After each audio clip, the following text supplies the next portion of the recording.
মূলত তার কিস্তি ছিল, লোন ছিল, সেই কিস্তি টাকা জোগাড় করা, প্লাস হলো যে সে যেহেতু মাদক ব্যবসায়ী ছিল, খুচরা কিছু ব্যবসায়ীর কাছ থেকে সে টাকা নিয়েছিল, মাদক সেবীদের কাছ থেকে টাকা নিয়েছিল, কিন্তু সে মাদক সরবরাহ করতে পারেনি।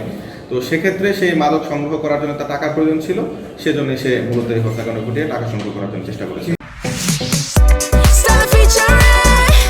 Next level, well done, side by side, fridge.